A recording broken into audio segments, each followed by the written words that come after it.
My name is Heidi, and at 32 years old, I never expected to be homeless after a Sunday family dinner. When my mother screamed at me to get out and never come back, I actually listened this time. What she did not know was that I had been silently paying their $2,200 mortgage for 3 years. The shock on my dad Richard's face when he called weeks later asking about the bank notice was something I will never forget. If you have ever experienced toxic family dynamics, give this video a like and subscribe. Let me know in the comments where you are watching from, and stick around to see how setting boundaries changed everything. Growing up in the Hamilton household was like walking on eggshells, especially around my mother Gloria. From my earliest memories, she had impossibly high expectations that seemed designed specifically to make me fail. My father Richard was the peacemaker, the one who would slip into my room after one of Mom's storms to assure me that everything would be okay. But he never actually stood up to her. He just smoothed things over temporarily until the next explosion. My family consisted of 5 people: my parents, my older brother Justin, who is 36, my sister Elizabeth, who is 34, and me at 32. As the youngest, I bore the brunt of my mother evolving disappointments. Justin escaped to college at 18 and rarely came home afterward. Elizabeth followed suit 2 years later. That left me alone with my parents, through my senior year of high school, absorbing the full force of my mother's critical nature. Every achievement was measured against an invisible, ever-shifting standard. When I brought home a report card with 5 A's and 1 B, my mother would focus exclusively on the B. What happened here? Did you not study enough? Elizabeth never got anything lower than an A-. These comparisons were constant and crushing. My choice in friends was another battleground. That Olivia girl seems shallow. I do not like how she dresses, my mother would say after meeting a new friend. And why are you wearing those jeans? They make you look heavier than you are. Comments about my appearance started when I was around 12 and never stopped. The worst fights were about my future. When I expressed interest in finance during high school, my mother scoffed. Women do not get taken seriously in that field. You should choose something practical, like nursing. But finance fascinated me the way numbers could tell stories and predict outcomes. I secretly applied to business programs against her wishes. My father worked as a regional sales manager for a pharmaceutical company for 28 years. He made good money enough for my mother to be a stay-at-home mom, even after we were grown. She took pride in their 5-bedroom colonial, with its manicured lawn and designer furniture. The house was her domain, her accomplishment, though she never contributed financially to it. I ended up graduating with honors in finance from Cornell University again, not quite meeting my mother's expectations, because I did not get into Harvard like she had wanted. Still, I secured a job at a prestigious financial management firm right out of college and worked my way up to senior financial advisor by the time I was 28. My clients trusted me. My bosses valued me. But at family gatherings, my mother would introduce me with, "This is Heidi. She works with money," as if my career was a hobby not worth explaining. 3 years ago, everything changed when my father was laid off during company restructuring. At 59, he struggled to find comparable employment. The severance package was generous but not infinite. My mother refused to downsize their lifestyle or consider getting a job herself. At my age, who would hire me, and we cannot leave this house? What would people think? I discovered their financial troubles accidentally during a visit home. I found my father at the kitchen table late at night, surrounded by bills, his head in his hands. When I asked what was wrong, he broke down and admitted they were 3 months behind on the mortgage and at risk of foreclosure. Without telling them, I contacted their mortgage company the next day. I set up automatic payments from my personal account for their $2,200 monthly mortgage. It was a significant chunk of my income, but I had savings and lived modestly despite my success. I could afford it, and the thought of my parents losing their home was unbearable. I never told them what I had done. My father eventually found part-time work that he claimed covered their expenses, and I pretended to believe him. Looking back, I should have recognized the signs that something was still wrong. The new credit cards my mother opened the evasive way. My father answered questions about their finances, the increasing tension between them. Their house was a 5-bedroom, 4-bathroom, colonial-style home in an upscale suburb of Boston. The kitchen had been remodeled when I was in high school with granite countertops and stainless steel appliances that my mother had insisted upon. The formal dining room held the mahogany table where we had gathered for tense holiday meals since I was a child. My old bedroom remained largely untouched, since I moved out a time capsule of lavender walls and academic trophies. Despite the discomfort I felt there, the house held memories. The height marks penciled on the kitchen doorframe, the dent in the living room wall from when Justin threw a baseball indoors, the window seat in the front room where I used to read for hours, escaping into stories where families actually liked each other. It was harder to leave than I expected when the time came. I visited my parents at least twice a month, despite the knot that formed in my stomach every time I turned onto their street. These visits were primarily for my father. After losing his job, his confidence had crumbled. I worried about his mental health, especially when I noticed how much the liquor bottles in their cabinet seemed to empty between my visits. The warning signs were everywhere, intensifying over the past year. My mother's criticism grew more barbed, less disguised as concern. When I brought homemade lasagna for dinner, her favorite, she took one bite and asked if I had used low-fat cheese because she could taste the difference and not in a good way. When I offered to help clean up, she would follow behind me, rewashing dishes I had already done, sighing loudly to make sure I noticed. My father retreated further into himself during these interactions. He would stare at his plate or suddenly remember something he needed to check in the garage. The once confident man who had coached my soccer team and dominated sales meetings now flinched when my mother's voice rose above normal speaking volume. He started keeping a flask in his jacket pocket. I tried everything to rebuild a connection with my mother. I brought thoughtful gifts, a cashmere scarf in her favorite blue, a first edition of the mystery novel she had mentioned wanting to read. I took her to lunch at expensive restaurants. I even booked a mother-daughter spa day for her birthday, spending $600 on treatments she complained about afterward. The massage was too hard. I told her to ease up, but did she listen? "My back is going to be bruised tomorrow," she said as we drove home, "and that facial just made my rosacea worse. I do not know why I let you talk me into these things." Nothing worked.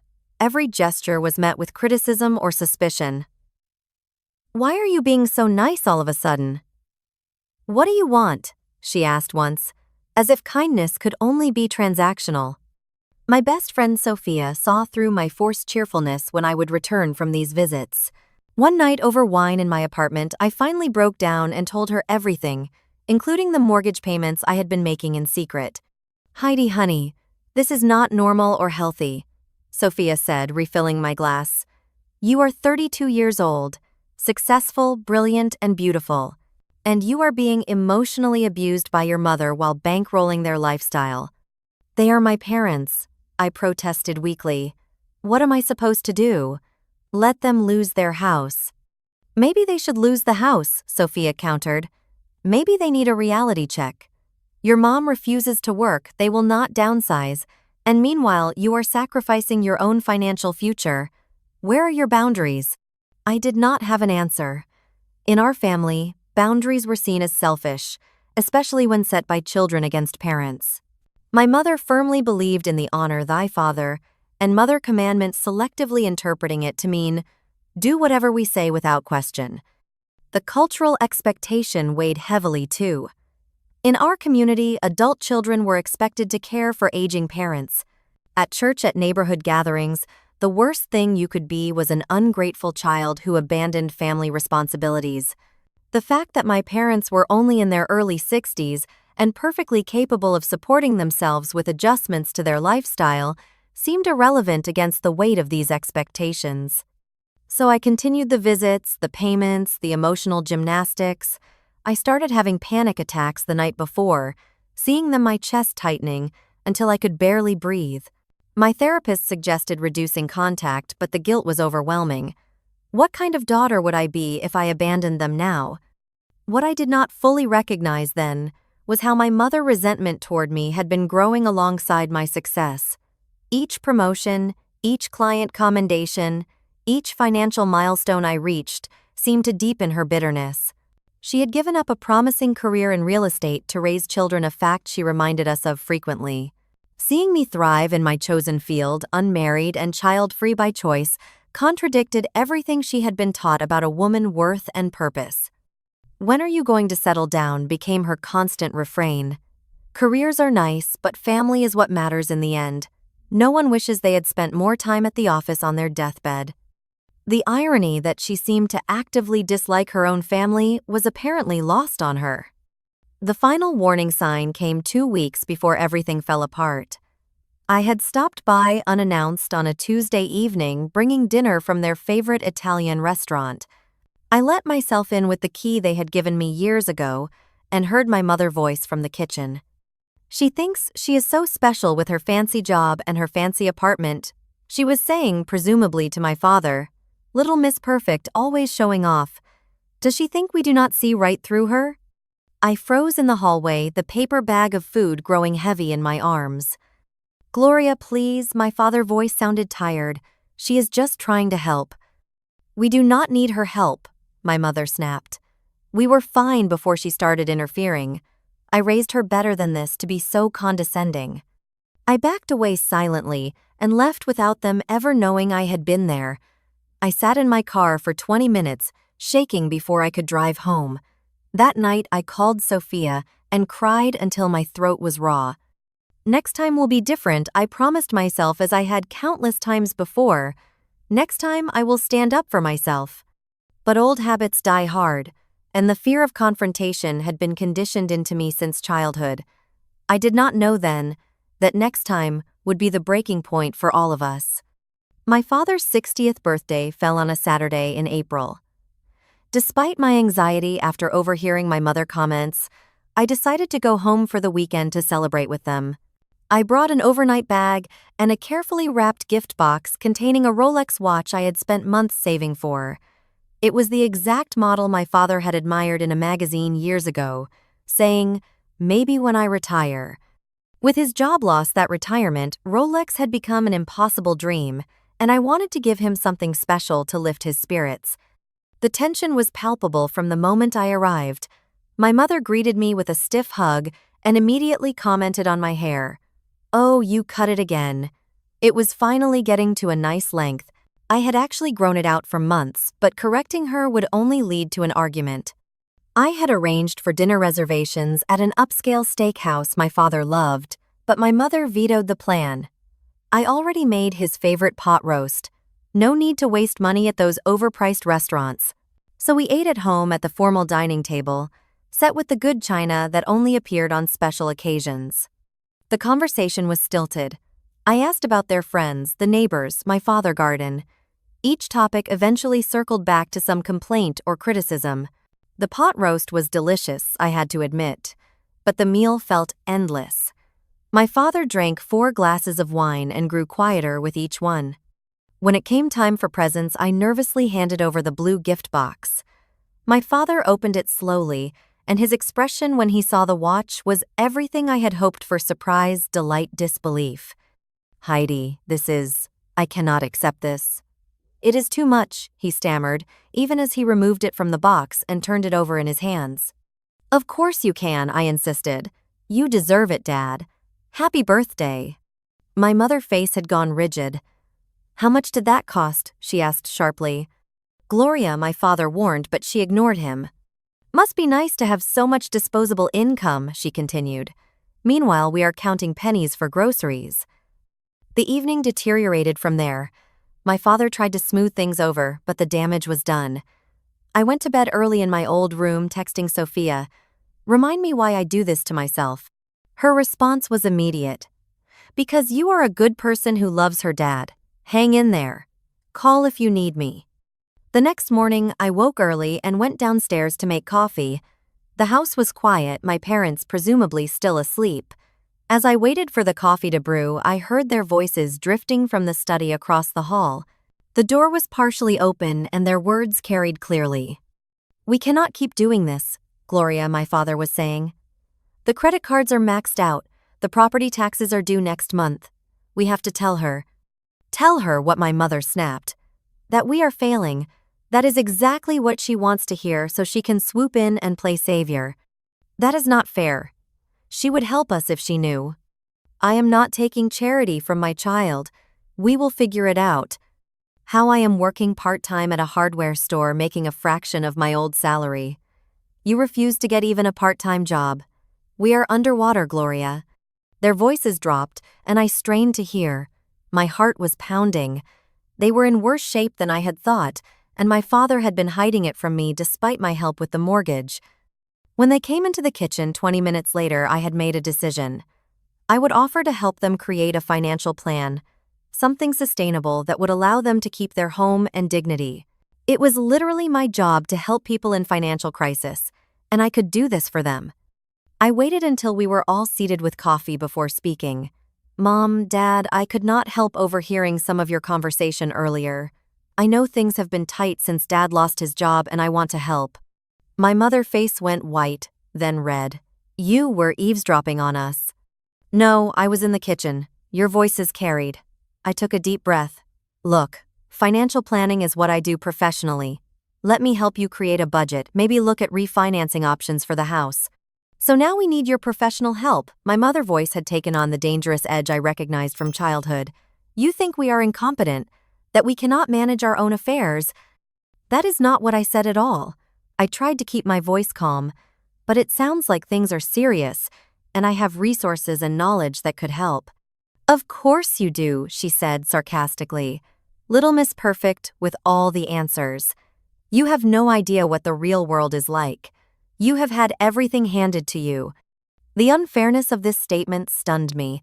I had worked through college, graduated with loans I had paid off through years of careful budgeting. Nothing had been handed to me except criticism and impossible standards. Mom, that is not true, and you know it. I said, my voice stronger than I expected. I have worked incredibly hard for everything I have, and I am just trying to help. We do not need your help, she snapped. And we certainly do not need your judgment. It is not judgment, it is concern, I insisted. Dad just said you are underwater financially.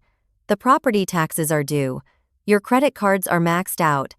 These are serious problems. Problems that are none of your business, she said. This is between your father and me. My father sat silently, staring into his coffee cup. His new Rolex gleamed on his wrist, an ironic symbol of prosperity we all knew was an illusion. Dad, I said softly, please say something. He looked up, his eyes tired. Your mother is upset, Heidi. Maybe we should discuss this another time. That was when something broke inside me. After 3 years of paying their mortgage, after decades of walking on eggshells, after endless criticism and emotional manipulation, I was done being the family punching bag. There will not be another time, I said, my voice shaking. This pattern never changes. Mom attacks, Dad enables, and I am supposed to take it because we are family. Well, I am done. My mother stood up so quickly her chair tipped backward. How dare you speak to us like that in our own home, after everything we have done for you? What exactly have you done for me, Mom? Made me feel inadequate at every turn, criticized my appearance, my career, my life choices, taken financial support without acknowledgement or gratitude? Her face contorted with rage. Financial support, what are you talking about? I almost told her about the mortgage payments then, but something held me back. It would only give her more ammunition, more ways to make me feel manipulated. Nothing, I said. Forget it. No, you brought it up. What financial support? The occasional dinner out, the birthday gifts. Do you want a medal for doing the bare minimum a daughter should do? The bare minimum is exactly what I have gotten from you emotionally my entire life, I said, and immediately regretted the honesty. It was like throwing gasoline on a fire. My mother exploded. You ungrateful, selfish girl. After everything I sacrificed for you, I gave up my career to raise you. I devoted my life to this family, and this is the thanks I get: judgment and disrespect in my own kitchen. She began listing every perceived failure of mine since childhood, every time I had disappointed her, every flaw in my character as she saw it. It was a greatest hits compilation of my inadequacies delivered with venom. Something had changed in me, though. For the first time, I heard her words not as truth, but as the desperate lashing out of someone who could not face her own unhappiness. It still hurt, but differently, like an old wound being prodded rather than a fresh cut. "I am not doing this anymore," I said quietly, standing up. "I am going to pack my bag and go home." Running away as usual, she sneered. "Cannot handle the truth.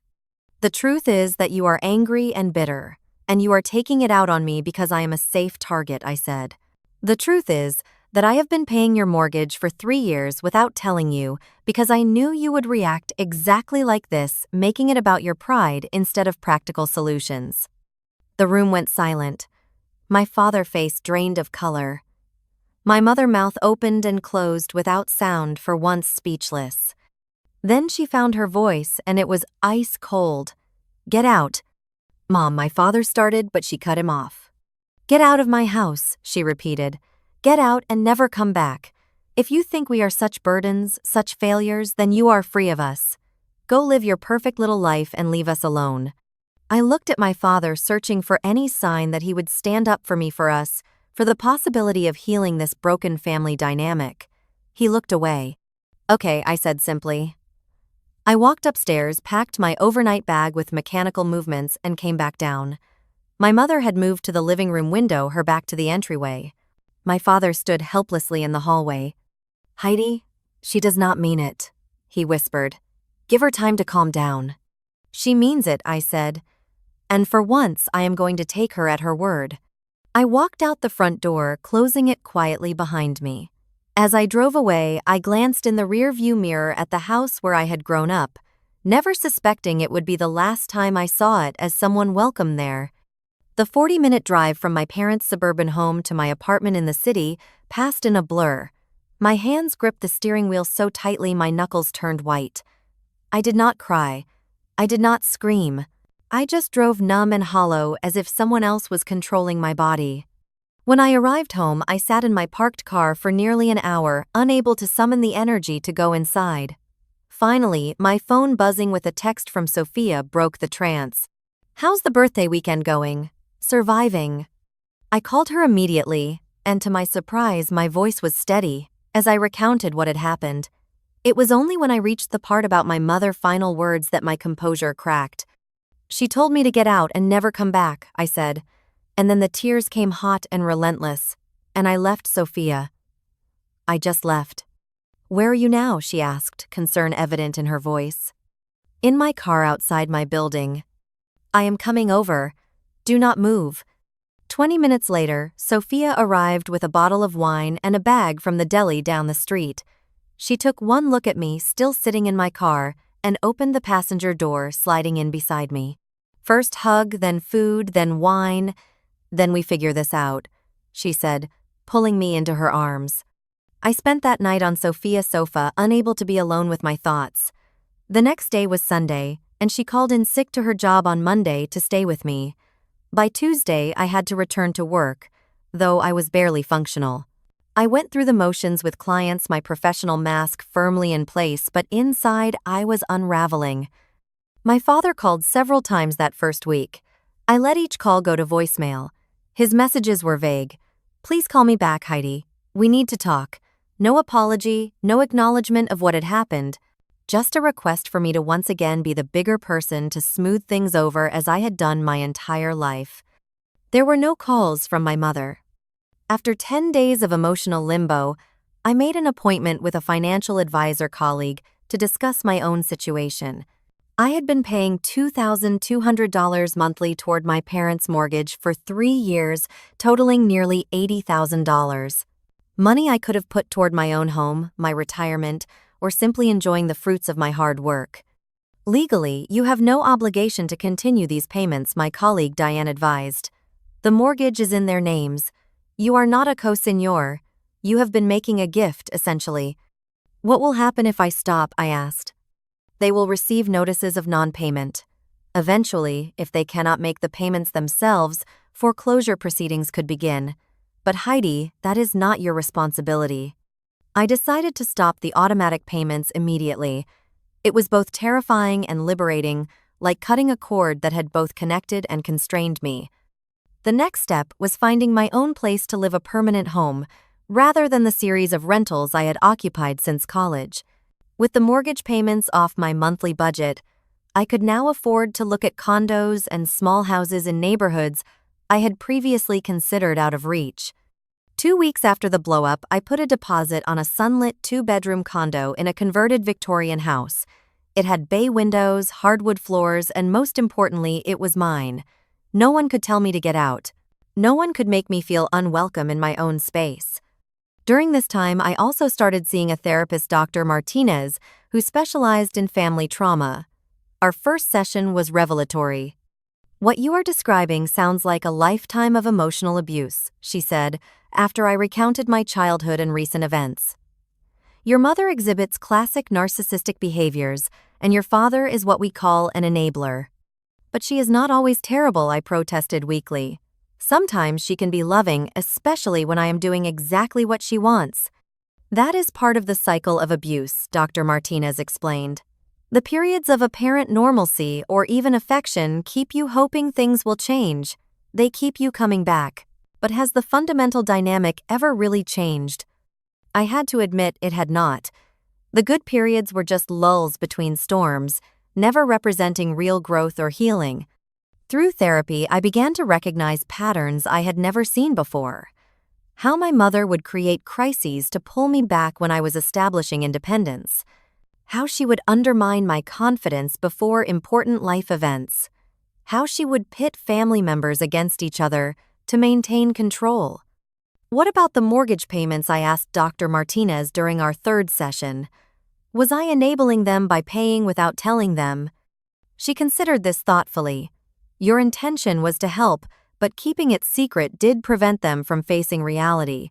It allowed your father to avoid taking necessary action and your mother to maintain denial about their situation. So I was wrong to help. The thought was painful." "Not wrong. You acted out of love and concern.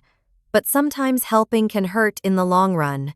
True help would have been working with them to develop financial independence, not creating financial dependence." The hardest part of those weeks was learning to sit with guilt without acting on it.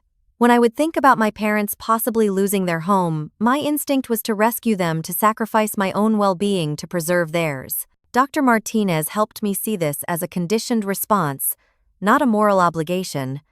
"Your parents are adults who made their own choices," she reminded me. "Your father chose not to find adequate employment after his job loss. Your mother chose not to work or adjust their lifestyle. These were choices, not circumstances thrust upon them." Gradually, the panic attacks subsided. I slept through the night more often. I stopped checking my phone constantly for messages from my father. I began to embrace the possibility that life could be different, that I could love my family without being consumed by them. I threw myself into making my new condo a home. I painted the walls colors my mother would have hated: a deep teal in the living room, a sunny yellow in the kitchen. I bought furniture that suited my taste rather than what would impress others. I created a home office where I could work on personal financial projects, including a revised retirement plan, now that I had an extra $2,200 monthly to invest. Through it all, there was a lingering sadness. Despite everything, I loved my parents. I missed the father who had taught me to ride a bike, who had slipped me extra allowance for books, who had been proud of me before my mother convinced him not to be. I even missed the mother who, in rare moments of connection, would share stories of her own childhood dreams or laugh genuinely at a shared joke. But I could not miss them enough to destroy myself in the process of loving them. That was the boundary I was finally learning to set. Exactly 3 weeks and 2 days after I walked out of my parents' house, my phone rang with my father number while I was at work. I had been expecting this call, yet was still unprepared for the rush of emotion that hit me when I saw his name on the screen. I was alone in my office between client meetings, so I took a deep breath and answered, "Hello, Dad." "Heidi." He sounded relieved that I had picked up. "How are you, sweetheart?" The casual normalcy of his greeting, as if nothing had happened, was jarring. "I am okay," I said cautiously. "How are you?" "Oh, you know, getting by." There was an awkward pause. "We have missed you at Sunday dinners." I said nothing, waiting. If he wanted to pretend everything was normal, he would have to do it without my help. Your mother has been asking about you, he continued, which I knew was a lie. If my mother had been asking, it was not out of concern. Has she? I kept my voice neutral. He cleared his throat. Well, you know how she is. She has her pride, but I know she regrets what happened. Did she say that? I asked. Another pause. Not in those exact words, no, but I know she does. My heart sank. Nothing had changed. He was still making excuses for her, still expecting me to accept the unacceptable. Dad, why are you calling? I asked directly. Can a father not call his daughter just to check in? He attempted a light tone that fell flat. After 3 weeks of silence following Mom throwing me out of the house. No, that is not just checking in. He sighed, and I could picture him running his hand through his thinning hair, a nervous habit he had had for as long as I could remember. Heidi, your mother was upset. She said things she did not mean. You know how she gets when she feels backed into a corner. I do know, I agreed. I have known my entire life. That does not make it okay. No one is saying it is okay, he backpedaled. But family is family. We have to forgive each other. Forgiveness requires acknowledgement and change, Dad. Has Mom acknowledged what she did? Has anything changed? The silence on the other end of the line told me everything I needed to know. I thought so, I said softly. She is your mother, Heidi. She loves you in her way. Her way is hurting me. It always has. Another long pause. I could hear him breathing, gathering his courage for what I now realized was the real purpose of his call. There is something else, he finally said. Did you know the bank sent us a notice about the mortgage? My heart began to race, but I kept my voice steady. What kind of notice? A late payment notice.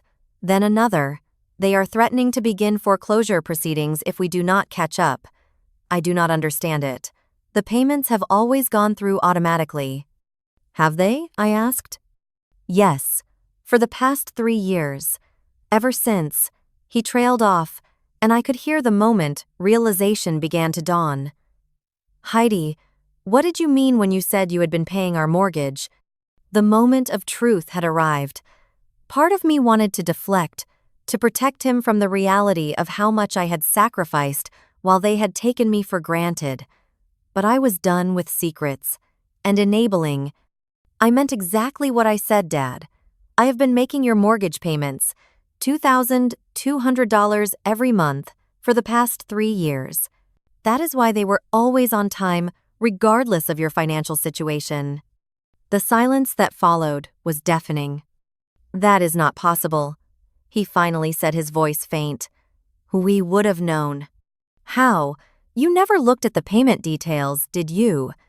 The bank statement just showed the payment was received. You assumed it was coming from your accounts. But why would you? How could you afford? He stammered. I make good money, Dad. The money you and Mom dismiss as my fancy job. I lived in a smaller apartment than I could afford, drove an older car, limited my expenses so I could help you keep your home. Because I loved you and could not bear to see you lose everything. Why did you not tell us? There was pain in his voice now and confusion. Because I knew Mom would react exactly as she did when I tried to help openly. She would see it as an attack on her pride, on your capabilities, instead of what it was, a daughter loving her parents. 3 years, he repeated, the enormity of it sinking in. That is over $70,000. $79,200, to be exact, I confirmed. Heidi, I had no idea, I thought. I told your mother I had found freelance consulting work that was covering our expenses. I was too ashamed to admit I was stocking shelves at 60 years old. The admission broke my heart. My proud, accomplished father had been reduced to creating fictions to preserve his dignity. There is no shame in honest work, Dad. The shame is in not facing reality. Does this mean? Have you stopped the payments? He asked, his voice small. Yes, I said simply. When Mom told me to get out and never come back, I took her at her word. All of it. But the house, he began, is not my responsibility, I finished firmly. It never was. You and Mom need to make some hard decisions now. Sell the house you cannot afford. Get jobs that cover your actual expenses. Create a sustainable retirement plan. All things I offered to help with before Mom threw me out. She will never agree to sell, he said, panic edging into his voice. Then she needs to get a job. Or you need to find better paying work. Or both. But Dad, I cannot keep setting myself on fire to keep you warm. I understand, he said, though I was not sure he did. What you did for us. I do not know what to say. You do not need to say anything. But I do need you to understand that things have to change. I am not coming back to the old dynamic. I am not going to be the family scapegoat anymore. Of course not, he agreed quickly. I will talk to your mother. I will make her understand. I almost laughed at the idea that he could make my mother understand anything she did not want to acknowledge. Good luck with that. Could we meet to talk about all this in person? He asked hopefully. I considered refusing. The thought of facing either of them again so soon made my stomach clench. But I also knew that written boundaries were clearer than unspoken ones. Not at the house, I said firmly. I will meet you at Riverside Cafe on Thursday at noon. Just you not, Mom.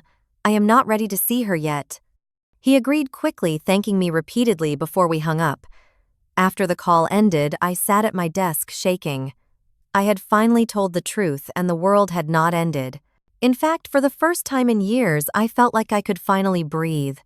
I arrived at Riverside Cafe 20 minutes early on Thursday, choosing a table in the back corner where I could see the door. I had prepared for this meeting with the same thoroughness I would use for an important client presentation. Dr. Martinez and I had role-played potential scenarios. I had written down my boundaries and practiced stating them clearly and calmly. Remember, you are not responsible for their emotions or reactions, she had advised during our emergency session the day before. You are only responsible for communicating your own needs and limits with clarity. My father arrived exactly on time, looking like he had aged years in the few weeks since I had seen him. His shoulders were hunched, his face gaunt. The Rolex I had given him was conspicuously absent from his wrist, and I wondered if he had pawned it already. Heidi, he said with visible relief, as if he had half expected me not to show up. Thank you for meeting me. I nodded, gesturing to the chair across from me. We ordered coffee, and an uncomfortable silence fell between us until the server left. How have you been? He asked tentatively. I have been reflecting a lot, I said, sidestepping the politeness. On our family dynamics, on my role in them, on what I want moving forward. He nodded, looking down at his coffee. I have been doing some thinking too. Tell me, I encouraged. He took a deep breath. I want to start by saying, I am sorry, not just for what happened that day, but for years of not protecting you from your mother anger, for allowing you to become her target, for taking your support without acknowledgement. It was more self-awareness than I had expected, and it momentarily threw me off balance. Thank you for saying that I managed. After we spoke on the phone, I went through our bank records, he continued. I saw the truth. For 3 years you have been carrying us while I pretended everything was fine. He looked up, his eyes wet. I feel ashamed, Heidi, deeply ashamed. I did not tell you about the payments to make you feel ashamed, I said. I did it because I love you and wanted to help. I know, that makes it worse somehow. He wiped at his eyes with a napkin. A father should provide for his children, not the other way around, at least not when the parents are still able-bodied and capable. It is not about gender roles or traditional expectations, Dad. It is about honesty and reciprocity. I would have gladly helped you if you had been honest about your situation, and if that help had been met with gratitude instead of hostility. He nodded, accepting this. Your mother and I have had some difficult conversations since your call. I can imagine, I said dryly. She did not believe me at first, about the mortgage payments.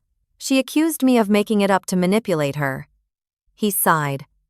I had to show her the bank statements, the dates of the payments, the account number they came from. And she cried, he said simply. I have not seen your mother cry in years, not since her father died. I was not sure how to feel about this. Part of me, the wounded child inside, felt vindicated. Another part felt sad that it had come to this. "Did she say anything about how she treated me?" I asked. He hesitated. "She is struggling with that part. She feels humiliated, which makes it hard for her to acknowledge her behavior." "Her humiliation does not erase my hurt," I said firmly. "No, it does not," he agreed. "Which is why I asked her to come here today to apologize to you herself." My heart jumped. What I told you I was not ready to see her." "I know, and I am sorry. But I thought if you could just hear her out." The cafe door opened then, and my mother walked in. She spotted us immediately and headed toward our table. I felt like I could not breathe, trapped between my boundary and the approaching confrontation. "You ambushed me," I said to my father, my voice low and angry. "I am sorry," he repeated helplessly. "I thought it would be better this way."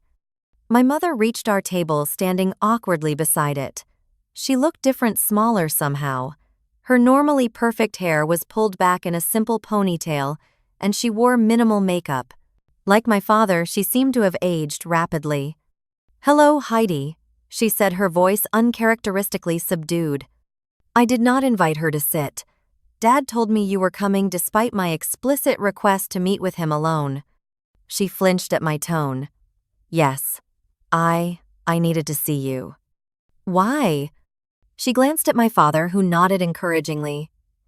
"May I sit down?" I considered refusing, but causing a scene in the cafe would only make this more difficult. "Fine." She took the third chair at our table, perching on the edge, as if ready to flee. We sat in tense silence until the server returned to take her order. She asked for water, only her voice barely audible. After the server left, she took a deep breath. "Your father showed me the bank records. About the mortgage payments." I said nothing, waiting. "I did not know," she continued. "All this time I thought we were managing. I thought Richard freelance work was covering our expenses. I had no idea you were." She trailed off, unable to finish. "Paying your mortgage, supporting you." Being the adult in the relationship, I supplied coldly. She flinched again. "Yes." "Would it have mattered if you had known? Would you have treated me any better?" Her eyes widened at my directness. "I do not know. I would like to think so." At least it was honest. "Well, now you know, and now it has stopped." "Yes," she said quietly. "The bank has given us 30 days to catch up on the payments, or they will begin foreclosure." "That is not my problem anymore," I said the words, feeling both cruel and necessary. "No, it is not," she agreed, surprising me. "We are looking at options. Richard has applied for better paying jobs." I have an interview tomorrow at a real estate office. As a receptionist." This was unexpected. My mother had not worked since before I was born. Her identity was wrapped up in being a homemaker, in maintaining the perfect house and hosting the perfect dinner parties. "That is a start," I acknowledged, "but it will not be enough to keep the house." "I know," she said, and there was defeat in her voice. "We have contacted a realtor. She is coming next week to assess the property."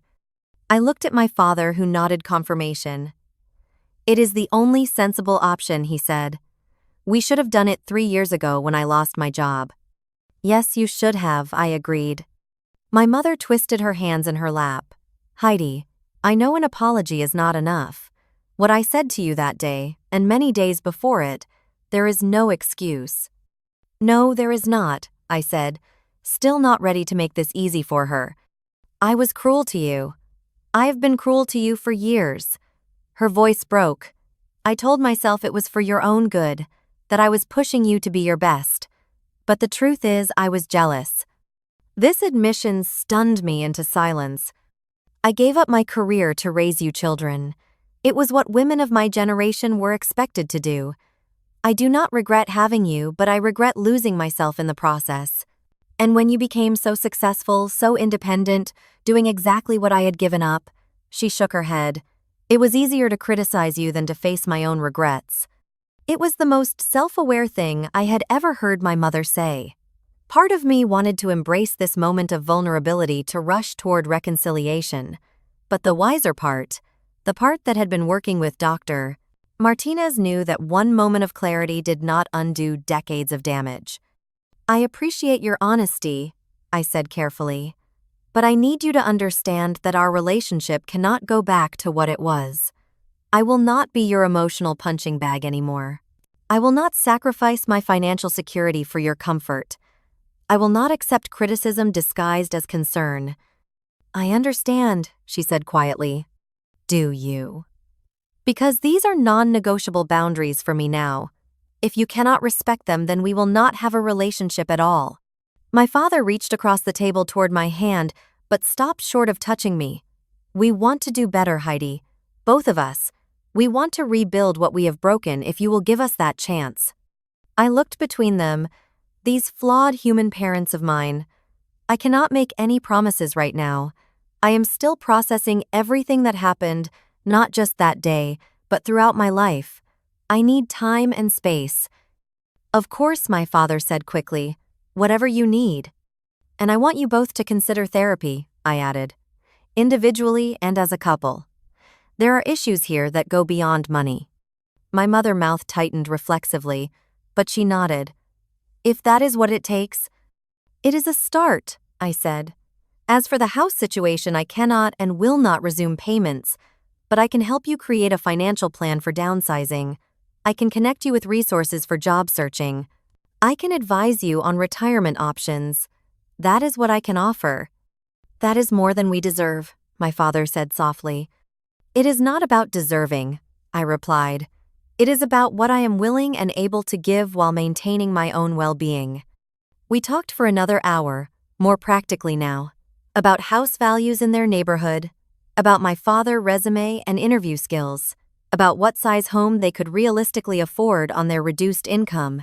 It was the most adult conversation we had ever had, with no emotional manipulation, no tears, no guilt trips.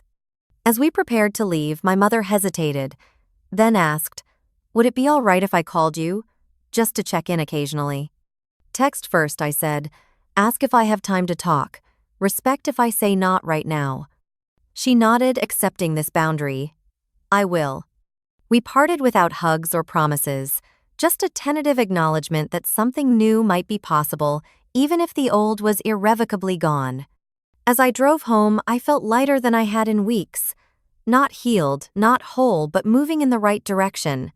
For the first time in my life, I had stood firm in my truth and my worth, and the world had not ended. In fact, it felt like it might finally be beginning. 6 months can change everything or nothing at all. In my case, it changed almost everything. My new condo became truly mine, in ways my previous apartments never had. I painted an accent wall in the living room, that bright teal I had always wanted. I planted herbs on my small balcony. I adopted a cat, a dignified orange tabby named Leo, who greeted me at the door each evening and slept curled against my side each night. My career continued to flourish. With the mental energy no longer consumed by family drama, I found myself more creative in my financial planning approaches, more present with clients, more innovative in my investment strategies. I was promoted to senior advisor with my own team, a position that came with a substantial raise and increased flexibility. Dr. Martinez and I continued our weekly sessions, gradually reducing to bi-weekly as I developed stronger emotional boundaries and healthier coping mechanisms. The panic attacks stopped entirely. The nightmares about my mother's criticism faded. The constant background hum of anxiety quieted. "You have done remarkable work," Heidi, Dr. Martinez told me during a session marking our 6-month anniversary of working together. "Many people spend years, even decades, trying to break free from toxic family patterns. You have made tremendous progress in a relatively short time." "It does not feel short," I admitted. "It feels like the longest 6 months of my life." "Growth is painful," she agreed. "But you have not just survived this period. You have transformed through it." My relationship with my parents evolved slowly, with careful steps forward and occasional steps back. My father found a position as a sales manager at a smaller company, making about 60% of his previous salary, but with less stress and more appreciation. He seemed genuinely happier despite the financial adjustment. More surprisingly, my mother not only took the receptionist job but excelled at it.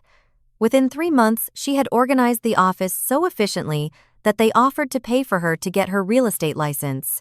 At 63, she was embarking on the career she had abandoned for marriage and motherhood 40 years earlier. The younger agents ask me for advice, she told me during one of our now regular Sunday phone calls. They say clients trust me because I have life experience. The pride in her voice was something new, something earned rather than manufactured. It suited her. They sold the Colonial in the suburbs, making enough profit to pay off their credit card debt and put a down payment on a 2-bedroom townhouse closer to the city.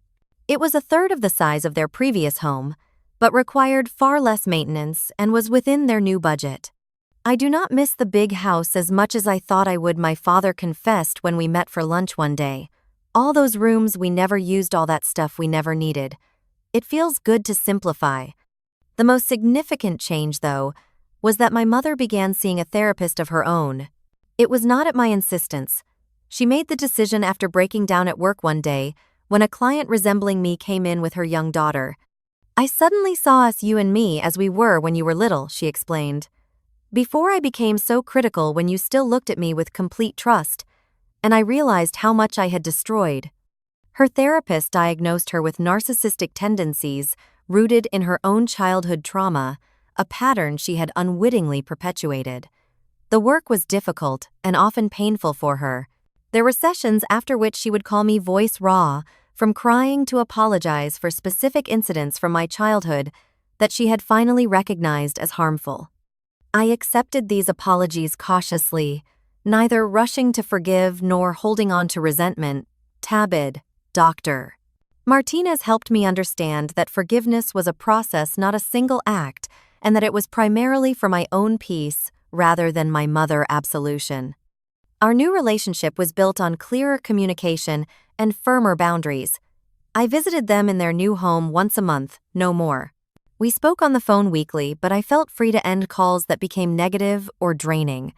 I no longer automatically said yes to every request, no longer felt responsible for their happiness or security. The strange thing is, my father observed during a rare moment of insight, now that you are not carrying us, we have learned to stand on our own. It has been good for us, as painful as the process was. The hardest lesson for all of us was learning the difference between helping and enabling. I still offered professional financial advice, but I no longer paid their bills. I celebrated their successes, but did not rescue them from the consequences of their choices.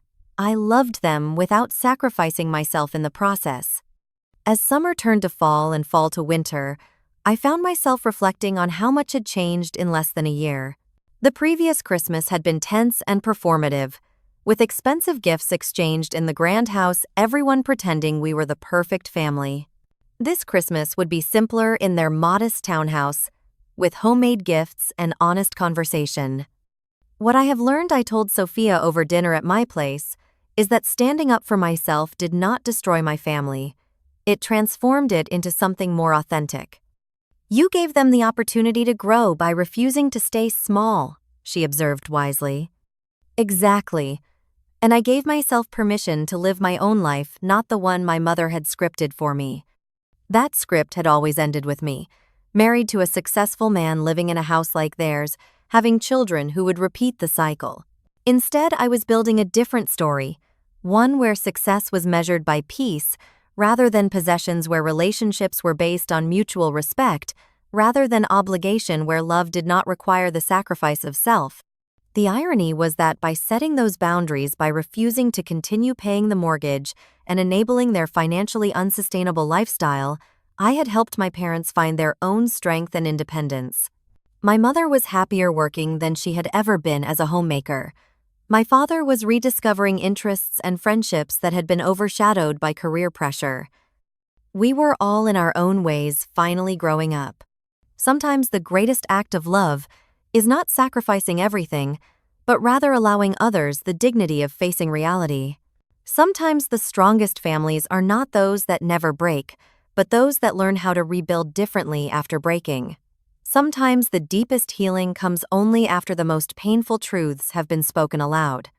If you have found yourself in a similar situation, trapped in unhealthy family dynamics, or carrying burdens that are not yours to bear, I hope my story offers some encouragement. Setting boundaries is not selfish. It is necessary for authentic relationships. Loving someone does not mean sacrificing your well-being for theirs. You can honor your family while still honoring yourself. I would love to hear about your experiences with family boundaries or financial independence in the comments below. Has anyone else discovered that stepping back actually helped their loved ones step up? Your story might be exactly what someone else needs to hear today. If this resonated with you, please like this video and subscribe to the channel for more authentic conversations about family dynamics and personal growth. Share it with someone who might be struggling with similar challenges. Thank you for listening, and remember, true love uplifts rather than diminishes. Take care of yourselves and each other.